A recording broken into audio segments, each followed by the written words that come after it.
ہمارا آج کا ڈیپ ڈائیو ہے، یہ خاص طور پر نیکسس LMS کے ان طلباء کے لیے تیار کیا گیا ہے جو علامہ اقبال اوپن یونیورسٹی یعنی AIOU کے BS انوائرمنٹل سائنس کے کورس کوڈ 9389 کا مطالعہ کر رہے ہیں۔ بالکل، اور ہمارا ہدف ان کے یونٹ 6 جس کا عنوان لینڈ ایکو سسٹمز ہے، اس کا ایک جامع اور بہت ہی گہرا احاطہ کرنا ہے۔ جی، تو اس سورس مٹیریل کی جانب پہلا قدم بڑھاتے ہی جو سب سے بنیادی تصور سامنے آتا ہے وہ ایکو سسٹم یعنی نظام ماحولیات کی تعریف ہے۔ اگر اس شہر والی مثال کو ایکو سسٹم کی سائنسی تشریح پر لاگو کیا جائے تو ہم دیکھتے ہیں کہ ہر نظام ماحولیات 2 بنیادی ستونوں پر کھڑا ہے۔ مطلب ایک طرف تمام جاندار اشیاء ہیں جنہیں بائیوٹک کمپوننٹس کہا جاتا ہے، جس میں پودے، جانور اور فنگس وغیرہ شامل ہیں۔ ہاں، پودے، جانور، فنگس اور مائکرو آرگینزمز یہ اس قدرتی شہر کے زندہ شہری ہیں۔ اور دوسری طرف بے جان عناصر ہیں یعنی اے بائیوٹک کمپوننٹس۔ ان میں مٹی، پانی، ہوا، درجہ حرارت، سورج کی روشنی شامل ہے۔ یہ اس نظام کا بنیادی ڈھانچہ ہے جسے ہم انفراسٹرکچر کہہ سکتے ہیں۔ بالکل، اور حیرت کی بات یہ ہے کہ یہ دونوں ایک دوسرے کے بغیر اپنا وجود برقرار رکھ ہی نہیں سکتے۔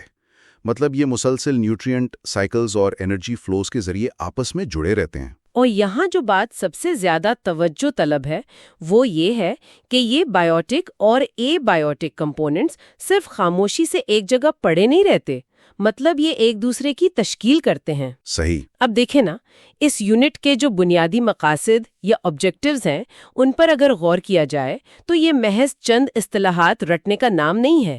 نصاب کا اصل مقصد یہ ہے کہ زمین کے مختلف ماحولیاتی نظاموں یعنی لینڈ ایکو سسٹمز کی جو 7 اقسام بتائی گئی ہیں انہیں سمجھا جائے۔ بالکل، ان کے پائے جانے کے مقامات یعنی اکرنس، ان میں موجود انواع، ان کی ساخت اور ماحولیاتی خطرات پر بات کرنی ہے۔ ہاں، انوائرمنٹل چیلنجز کو گہرائی سے سمجھنا بہت ضروری ہے، کیونکہ جب تک ہم اس بقا اور ارتقاء کی سائنس کو نہیں سمجھیں گے تب تک ان خطرات کا مقابلہ کرنا ناممکن ہے جو آج ہماری زمین کو لاحق ہیں۔ تو اس بنیادی خاکے کے بعد میرے خیال ہے اب اس گفتگو کا رخ کرۂ ارض کے سب سے حیرت انگیز، گنجان اور متنوع ماحولیاتی نظام کی طرف موڑتے ہیں۔ بات ہو رہی ہے tropical rain forest ecosystem کی، یعنی استوائی جنگلات کے نظام کی۔ وہ نظام جہاں حیاتیاتی تنوع اپنے عروج پر ہے۔ بالکل، میں سورس نوٹس کا ڈیٹا دیکھ رہا تھا اور واقعی عقل دنگ رہ جاتی ہے۔